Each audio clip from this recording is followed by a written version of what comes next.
Okay, back to our discussion of forces and Newton's laws, and our task for the remainder of the chapter is not only to practice applying Newton's laws, but also we need to describe a lot of these forces because we don't know much about many of them yet. And the first one, perhaps the simplest of them, is the weight force. Weight force just means the gravitational force on an object. So the formula for the weight force, we already knew, or we said earlier, that the weight is proportional to the mass, and it is. The constant of proportionality is little g. The weight force is in the direction downward, always to the center of Earth. And if we put a little vector symbol over little g, which has magnitude 9.8 meters per second squared, its direction is toward the center of Earth. So this tells us if we have any mass m object near the surface of the Earth, then little g has the value of 9.8 meters per second squared in the direction downward there, and that allows us to calculate the weight force. Now, that's only true, or at least it's only true for the value of little g equal to 9.8 meters per second squared at the surface of Earth. If you're near other planet surfaces, or you're farther away from the surface of Earth, way, way up above the atmosphere, little g is going to have a different value. And so you'd have to know the appropriate value of little g in that location in order to calculate the weight on the object. If you go to deep space, little g would go to 0 and your weight would be 0, even though you still have a perfectly hefty mass. This form for the weight force, the fact that it's proportional to the mass, allows us to explain something that was a bit of a mystery before, which is the fact, the old Galileo experiment, where you drop the two objects off the Leaning Tower of Pisa and you find that they fall at exactly the same rate, even though one of them is quite massive and one of them is not so big. That wouldn't be true for a plastic bag or something like that, but as long as they're reasonably dense objects, the mass doesn't matter. And we can prove that now using Newton's second law. So we're going to observe from the inertial reference frame as just sitting on the ground and watching these objects fall. And we're going to imagine thinking of a particular object, and it certainly is true after it's been released. When it's in free fall, F net is equal to ma. And if it's in free fall, the only force that should be contributing to the net force, and by the way, I should say, in Giancoli uses the symbol capital sigma. And so he puts sigma and then an F next to it, and that means the same thing as the net force. It means sigma in mathematics means sum up all of the things that follow. So when we put a sigma F, that means sum up all the forces.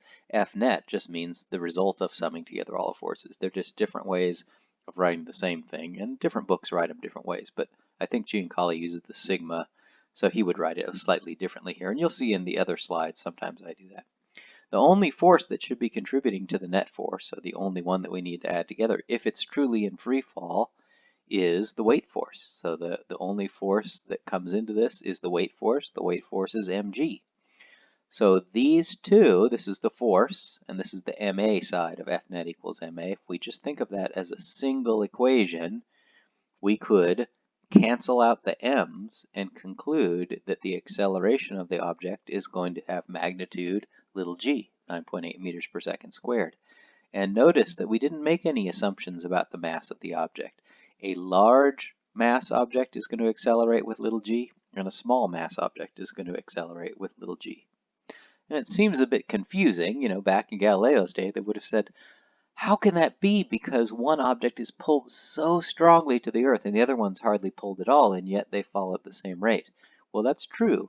They both, the more massive one has a bigger force. In other words, mg is bigger. But it also has more inertia. So it has a bigger force, but it's harder to change the state of motion of that object. It's harder to accelerate it if it's more massive. And those two effects really cancel out. That's sort of a different kind of miracle, but at least it explains at one level why all objects accelerate at the same rate downward, irrespective of their mass. Okay, let's go on to Newton's third law now. And I said earlier that, a force is always an interaction between a pair of objects. For example, if I grab the door handle on the door and pull on it, I can feel it pulling back on me in the opposite direction. So whenever one object exerts a force on the other exerts a force back on the one. And Newton's third law says that that happens in a very precise and balanced way. So Newton's third law says when two objects A and B interact via a force, the forces they exert on each other are equal in magnitude and opposite in direction at every time, no matter what. So that means the force vector that describes the force by object A on object B is exactly equal in magnitude and opposite in direction to the force that's exerted by B on A. So the forces exert equal and opposite forces, the objects exert equal and opposite forces on each other. Sometimes there's a term for these pair of objects where they're interacting with each other with equal and opposite forces. The two objects are often referred to as a third law interaction pair. So the A and the B are two objects that are a third law interaction pair because their forces on each other are equal and opposite. That leads to some confusion sometimes. So here's a voting question that tries to tease that out. There's a car parked at rest. We can conclude that the downward gravitational pull of Earth on the car and the upward constant contact force of the Earth on the car are equal and opposite because, answer A, the two forces form a third law interaction pair. Answer B, the net force on the car is 0. Or C, neither of the above is true.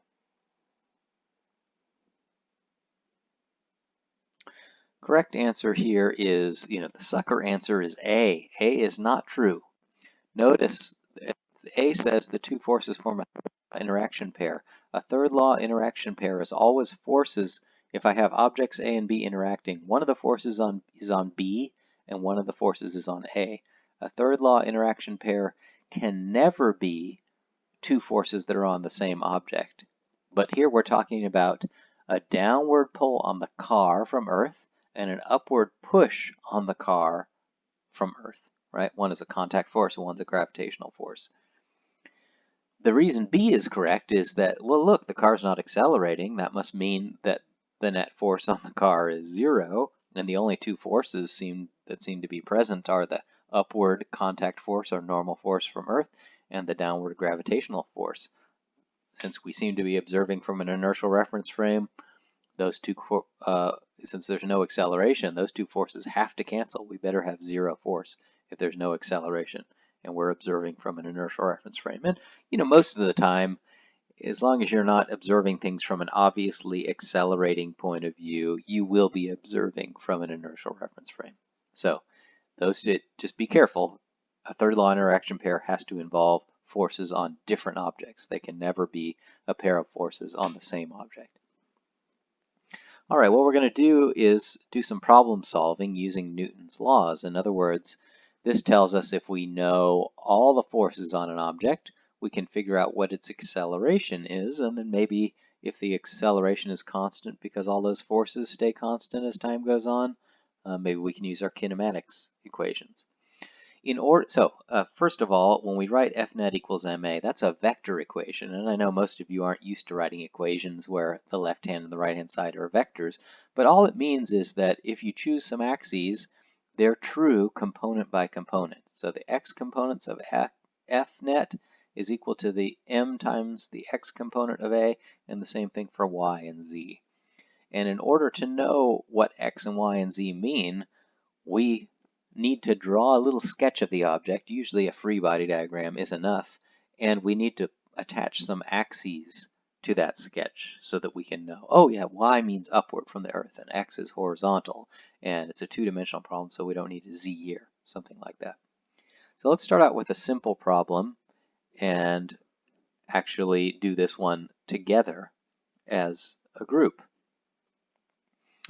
In this case, we have a crane that's lifting a steel beam that has a mass of 185 kilograms.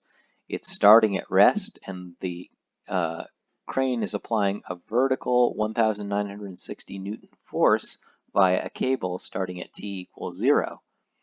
And so we want to do two things. Find the net force on the beam and the beam's acceleration. That's A. And then in B, if the beam starts at rest at t equals 0, how far upward has the beam moved after 3 seconds? We're going to find that actually the acceleration is constant, so we can answer B using our kinematics equations once we've figured out what the acceleration is. But first in A, our task is really to find the beam's acceleration. So we're going to draw a free body diagram. That means isolate the object we want to focus on, draw the forces on it, and attach some axes to it. And then we're going to apply for those axes F net x equals max or F net y equals may, or sometimes both. Here's our beam. I'm just going to draw it as a little box. It doesn't look particularly beam-like, but we can draw anything as a little box in a free body diagram. There is the upward force, 1,960 newtons from the cable, so the cable is pulling upward on the beam. And of course, anything that's near the surface of Earth has a weight force acting downward or directly downward towards the surface of the Earth. It's a 185 kilogram beam, so we calculate the weight force by mg. That's the strength of the weight force, or the gravitational force on it. Okay, next thing we have to do is choose some axes. It seems like there's no good reason not to choose plus y is up. That's the direction one of the forces is acting. We could choose plus x to be horizontal, but we actually aren't going to use the x-axis here. So it's sufficient to use the y-axis that I've chosen here. And now I'm going to apply F net y equals may. And so, what is the net force y component? Well, let's see. Or that means the sum of all the y force components. You could put a little sigma in front of F instead of writing net. Well, there's one force right here that has a positive y component, right? In going from the tail to the tip, we're moving along the plus y direction, so it comes in with a plus sign. Again, I'm going to put all SI units in here, so I'm being lazy and leaving out the newtons. That's not the only force on it. We've also got to include the weight force, and it is a negative y component because in going from the tail to the tip, we go in the negative y direction, so I had to put in that extra minus sign by hand. If I add those two together, they're both known. I can calculate them, and the y component of the net force, or the sum of all the force y components, is 147 newtons. And now I'm going to write down the rest of Newton's second law, which is that's equal to m times ay. M is 185 in SI units, and ay is what we want to find out. So we were asked what the net force on it is. Here it is. And now we can solve this equation for ay to find out that ay, by dividing by 185 and getting ay is 0.795 meters per second squared. Okay, that's the answer to part A. Part B, if the beam begins at rest at t equals 0, how far upward has the beam moved after 3 seconds? Well, look, this analysis was true all the way through the motion, so it looks like ay is constant as the beam is accelerating upward. Its acceleration doesn't change, and therefore I can use constant kinematics equations. Oh, and I should also say we could have defined plus x to be in this direction, and then F net x equals 0, and therefore we could have concluded that ax is 0. I think that's pretty clear without even doing the calculation, but that's what would have happened had we used the x components. Nothing interesting going on in the x direction in this problem. Okay, so let's do our kinematics now. We want to know at some later time t how far it's moved. So let's say y at t equals 0. It's at y equals 0 wherever it starts at, so y0 is going to be 0.